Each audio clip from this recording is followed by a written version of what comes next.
টানা কয়েকদিনের ভারী বৃষ্টিতে জলবন্দী হয়ে পড়েছিল রায়গঞ্জ শহরের ৪ নম্বর ওয়ার্ড। বেহাল নিকাশি ব্যবস্থার কারণে জল দ্রুত নামতে না পেরে রাস্তাঘাট, নর্দমা, এমনকি বহু বাড়িঘরেও জল ঢুকে পড়ে।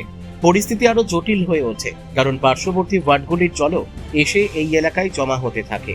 ফলে চরম দুর্ভোগে পড়েন সাধারণ মানুষ। স্কুল কলেজের পড়ুয়া থেকে শুরু করে কর্মজীবী মানুষ সকলকেই কোমর সমান জল পেরিয়ে যাতায়াত করতে হয়েছে।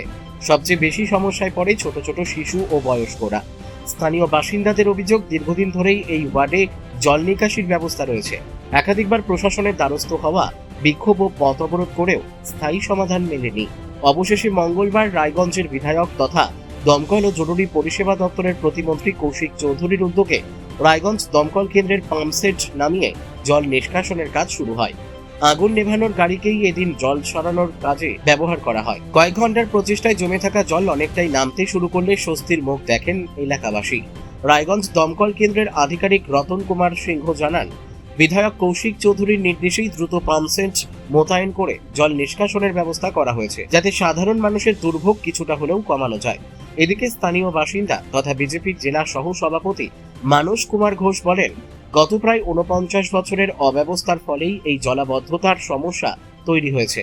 নতুন সরকার মাত্র ২ মাস দায়িত্বে এসেছে, তাই এই এত বড় সমস্যার তাৎক্ষণিক সমাধান সম্ভব নয়।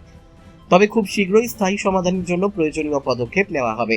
অন্যদিকে বিজেপির জেলা মহিলা সভানেত্রী অর্পিতা কর্মকার বলেন, সাধারণ মানুষের দুর্ভোগের কথা মাথায় রেখে বিধায়ক কৌশিক চৌধুরীর উদ্যোগে দমকল নামিয়ে দ্রুত জল নিষ্কাশনের ব্যবস্থা করা হয়েছে। ভবিষ্যতে এই সমস্যার স্থায়ী সমাধানের জন্য উদ্যোগ নেওয়া হবে।